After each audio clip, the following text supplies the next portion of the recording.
주님의 사랑의 품에 주님의 사랑의 품에 잠잠하게 주님 곁에 잠잠하게 주님 곁에 날 붙드소서.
은혜로 만들어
오늘 함께 묵상할 말씀은 잠언 30장 29절로 33절 말씀입니다. 29절 잘 걸으며 위풍 있게 다니는 것 선옷이 있으니 곧 짐승 중에 가장 강하여 아무 짐승 앞에서도 물러가지 아니하는 사자와 사냥개와 숫염소와 및 당할 수 없는 왕이니라.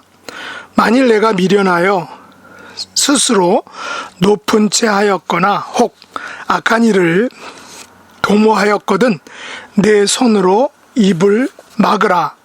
대저 젖을 저으면 엉킨 젖이 되고 코를 비틀면 피가 나는 것 같이 노를 격동하면 다툼이 남이니라. 아멘.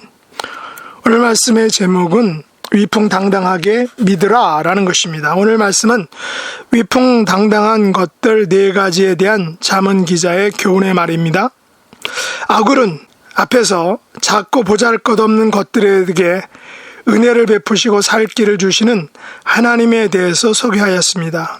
이제 아굴은 위풍당당한 것들 4가지를 통해서 하나님께서 자녀들에게 하나님의 보호와 섭리하심을 잘 보여주고 있는 것입니다.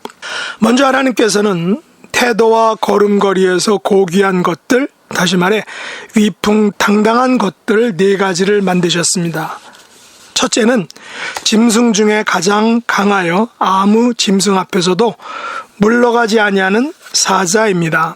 사자는 BC 1000년경부터 발호하여서 아프리카와 중근동, 파키스탄, 인도의 자잘반도까지 그곳에서 백수의 왕으로 100명의 짐승 중의 왕으로 군림하였던 것입니다.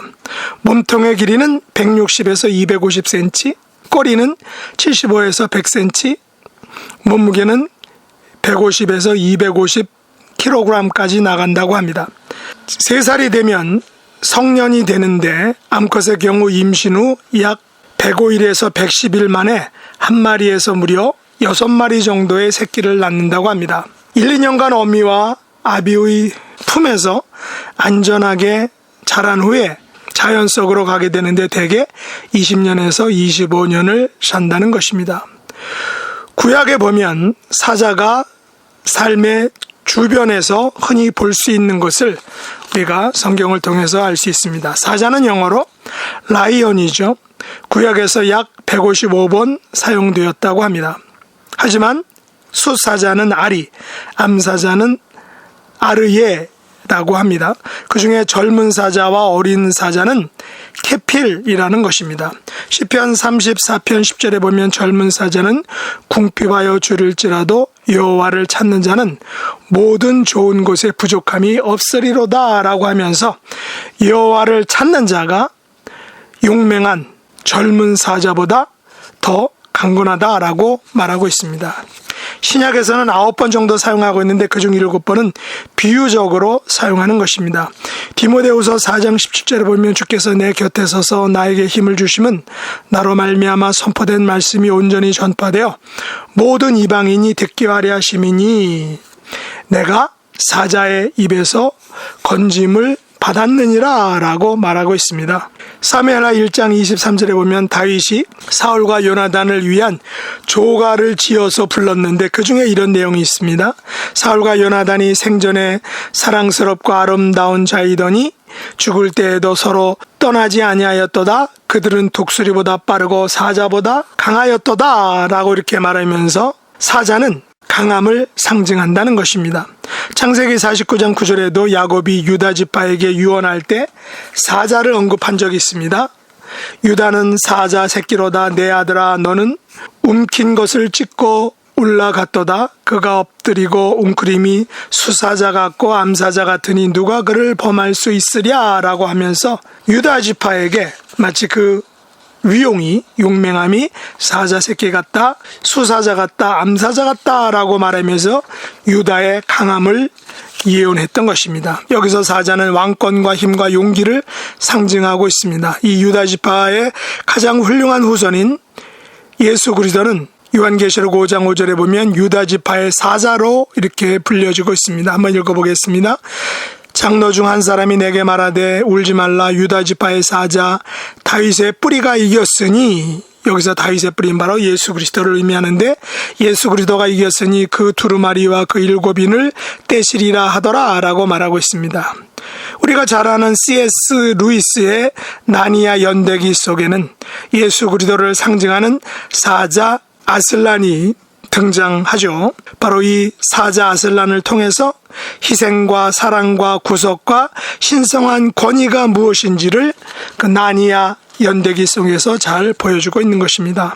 마태복음 5장 8절에도 야곱의 남은 자를 젊은 사자 같다라고 말하고 있습니다. 야곱의 남은 자는 여러 나라 가운데와 많은 백성 가운데 있으리니 그들은 수풀의 짐승들 중의 사자 같고 양떼 중의 젊은 사자 같아서 만일 그가 지나간즉 밟고 찢으리니 능히 구원할 자가 없을 것이라 라고 말하고 있습니다. 하나님께서는 이같이 사자의 이미지를 통하여 당신의 사랑과 희생과 구속과 우리들을 자녀 삼으셨다는 것을 잘 보여주고 있는 것입니다. 그러므로 우리는 이 세상에서 하나님의 위풍당당한 자녀로 살아갈 수 있는 것입니다. 둘째는 사냥개입니다. 개역 개정력은 사냥개로 번역했는데 RSV, 다시 말해 리바이시드 스탠다드 버전, 주로 학문 연구하는 데 많이 사용하는 RSV 번역과 복음주의적에서 많이 쓰는 NIV, 뉴 인터내셔널 버전에서는 스트로팅 루스터라고 이렇게 말했습니다. 번역하면 활보하는 수탉이라는 것으로 번역될 수 있는데 활보하는 수탉으로 번역을 했습니다. 하지만 킹 제임스 번역 그리고 ASV, 다시 말해 아메리칸 스탠다드 버전, 이 성경은 주로 캐톨릭에서 많이 사용하는 버전인데 캐톨릭 버전인 ASV, 아메리칸 스탠다드 버전에서는 사냥개, 그레이 하운드로 번역을 했던 것입니다. 아무튼 당당한 수탉이든 혹은 사냥개든 공동점은 매우 용감하고 당당하다라는 것입니다. 사실 세상을 살아갈 때 마치 돈키호테처럼 너무 무모하고 당당하면 사회생활에 문제가 될 수 있겠죠. 물론 반면에 역설적으로 요즘 묻지마 폭행 등 살벌한 세상에서 자신의 몸말 살인을 세상의 불의와 폭력에 대해서 모르는 척 한다면 이것은 바른 자세가 아닐 것입니다. 하나님께서는 당신의 백성들을 활보하는 수탉이나 목표물을 정하면 끝까지 추격하여 잡는 사냥개와 같은 소위 위풍당당한 그런 자들로 불러주신 것입니다. 소위 소년 다윗이 거대한 골리앗 앞에서 위풍당당하지 못하고 형들을 위한 위문품만 전달하고 슬그머니 그 자리를 떠났다면 그는 이스라엘 역사에 빛나는 다윗의 별이 될 수 없었을 것입니다. 우리 집 강아지는 정확하지는 않지만 비글과 미니 핀처의 믹스로 이렇게 알고 있는데, 그래서인지는 몰라도 밤늦게 밖에서 조그만한 미세한 소리가 나도 크게 짖어대는 것을 볼 수 있습니다. 사실 깊은 잠을 자고 있는데 개가 짖으면 듣기에 거슬리지만 개 입장에서는 자기의 소임, 이상한 소리가 나고 적이 올 때 방어하고 이를 알리는 것에 충실했던 것입니다. 우리 그리스도인들은 하나님의 백성과 그분의 자녀들로서 맡은 바 소임과 책임을 다해야 하는 것입니다. 마치 사냥개 혹은 활보하는 수탉처럼 위풍당당하게 자기의 소임을 다해야 하는 것입니다. 비록 귀찮고 힘들고 번거롭고 하기 싫은 것이라도 그것을 이겨내고 끝까지 해내는 당당한 자녀, 책임과 소임을 다하는 그런 하나님의 백성과 자녀가 되어야 하는 것입니다. 세 번째는 숫염소입니다. 염소에 대한 히브리어는 무려 6가지라고 합니다. 사사기 6장 19절에서 기드온이 가서 염소 새끼 하나를 준비하고 가루 한 에바로 무교변 전병을 만들고 고기를 소쿠리에 담고 국을 양풀에 담아서 상수리 나무 아래 그에게로 가져다가 드렸다라고 이렇게 기록하고 있습니다. 누가복음 15장 29절 이하에 보면 염소를 살찐 송아지와 비교해서 덜 좋은 곳을 언급하고 있는데, 염소는 양에 비해 고기의 질에서 떨어지기 때문에 양에게 좋은 자리를 내어주게 됩니다. 양보다 그 위치가 떨어지기는 하지만 여전히 유대인들에게는 유용한 동물 중에 하나가 바로 염소였다는 것입니다. 역대하 17장 11절에서 블레셋 중에서는 여호사밧에게 예물을 드리며 은으로 곡물을 바쳤고, 아라비아 사람들도 짐승 떼 곧 수양 7,700과 수염소 7,700을 드렸다라고 기록하고 있습니다. 성경에서 양과 염소는 희생제사에 많이 사용되는 동물들입니다. 또한 출애굽기 26장 7절에서 성막을 덮는 막으로도 사용되었습니다. 염소털은 옷감으로 사용되었으며 베개 속에 넣기도 하였고 값싼 옷감으로도 사용했습니다. 물론 성경에는 엄연히 염소와 양을 정확하게 구분을 하고 있습니다. 마태복음 25장 32절로 33절에 보면 모든 민족을 그 앞에 모으고 각각 분별하기를 목자가 양과 염소를 분별하는 것 같이 하여 양은 그 오른편에 염소는 왼편에 두리라고 기록하고 있습니다. 영적인 의미에서 염소는 많은 점에서 양을 대신하기는 했지만, 그러나 염소는 어디까지나 염소라는 것입니다. 그것을 망각하여 염소가 양을 대신하려고 한다면 그것이 곧 자신의 신분을 잊는 것이라는 것을 우리가 기억해야 하는 것입니다. 성경에서 염소는 중요한 상징성을 가지고 있습니다. 양과 염소의 비유에서 염소는 양이 상징하는 의로운 사람과 분리될 불의한 사람을 의미하는 것입니다.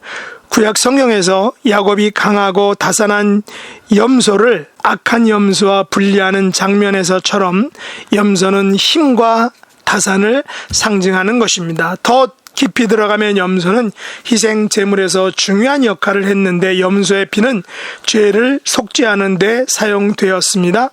성막을 지을 때 염소털로 성막 덮개와 커튼을 만드는 데에도 사용되었던 것입니다.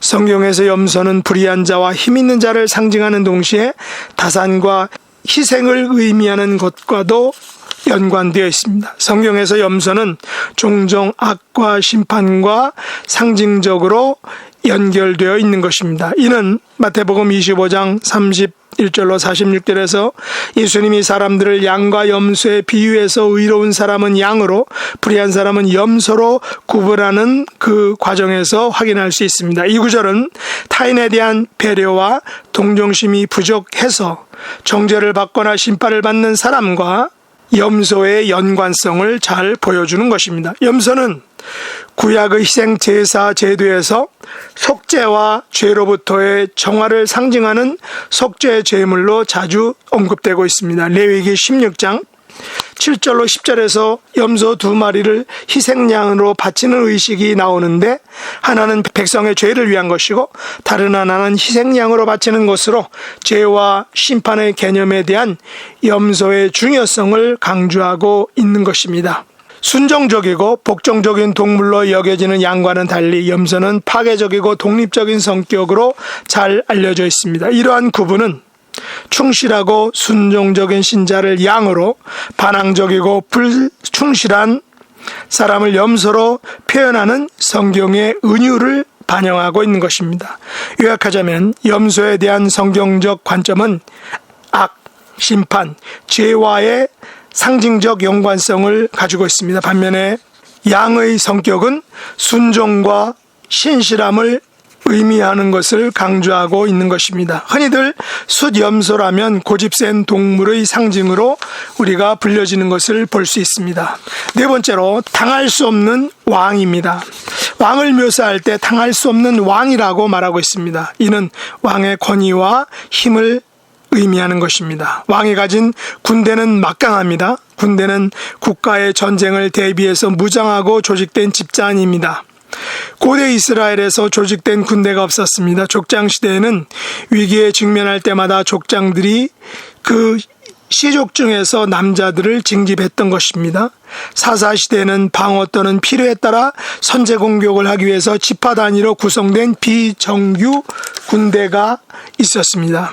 군주 정치 제도가 확립되자 상설 군대의 필요성이 대두되었고, 그래서 사울이 처음으로 조직된 군대를 만들었던 것입니다. 군대 인원수의 단위는 1000명이었고 행정구와 군대구는 동일했던 것입니다. 그래서 행정과 군대가 일치했던 것이죠. 그 1000명은 군사 행정의 편의에서 100명 단위로 나누어지고 다시 50명, 10명 단위로 나누어지기도 했습니다. 그래서 1000부장, 100부장, 50부장, 10부장이라고 했던 것입니다.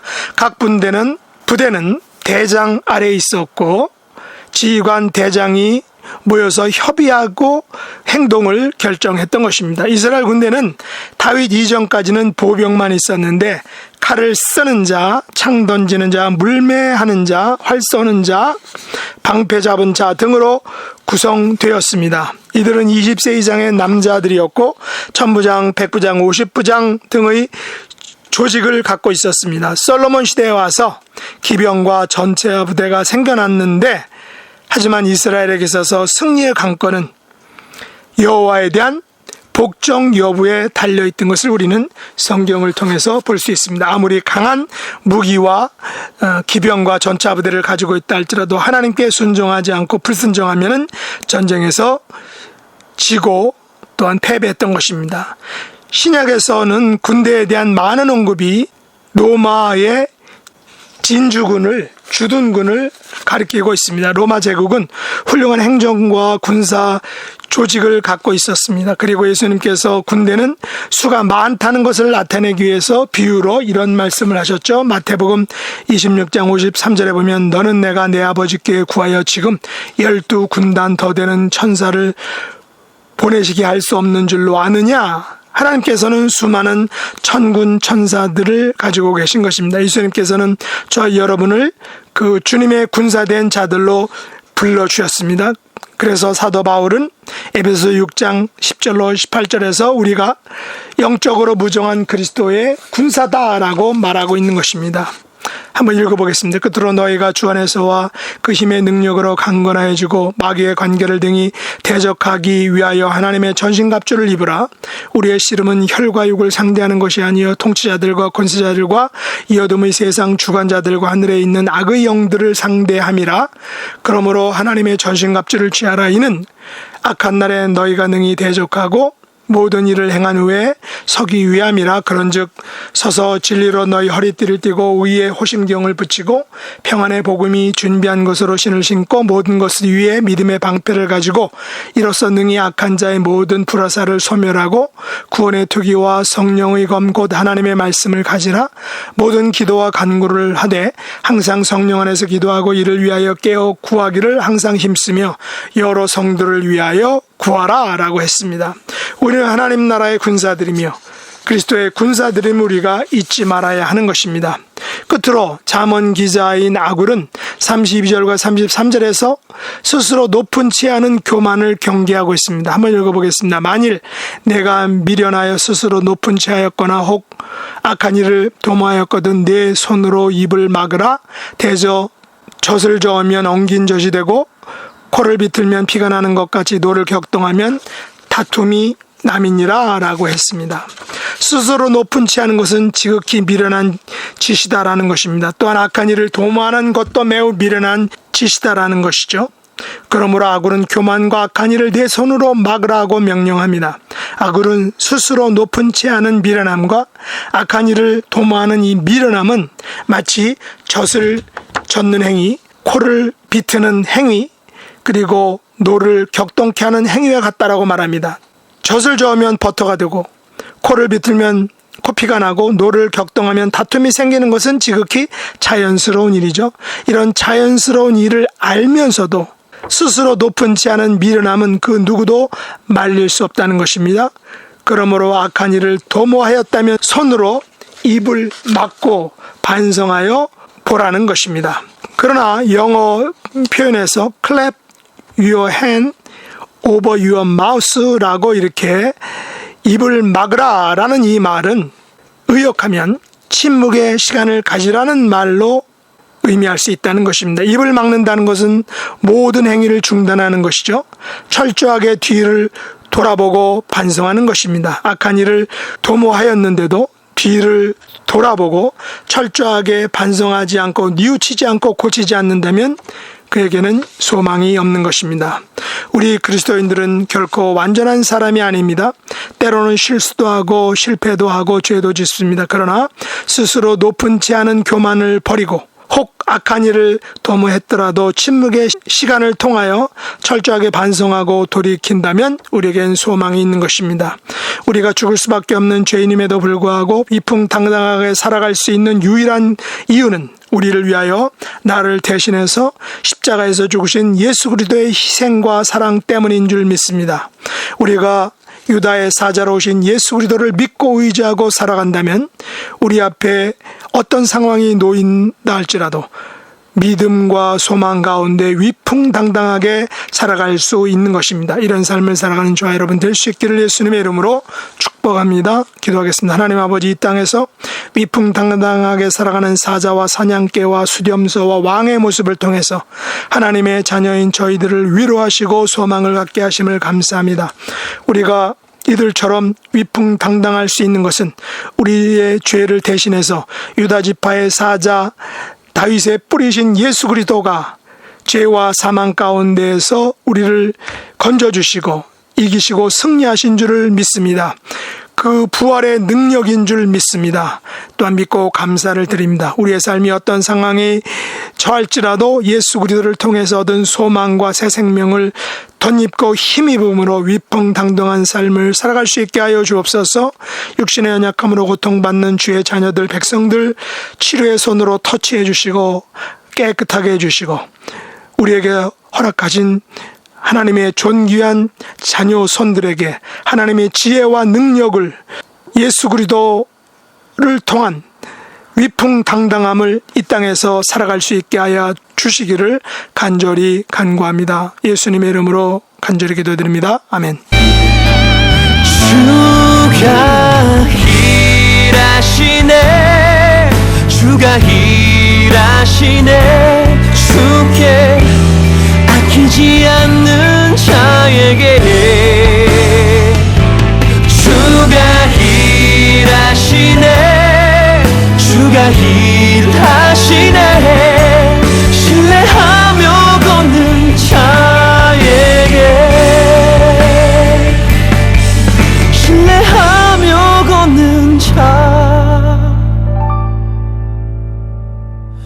내게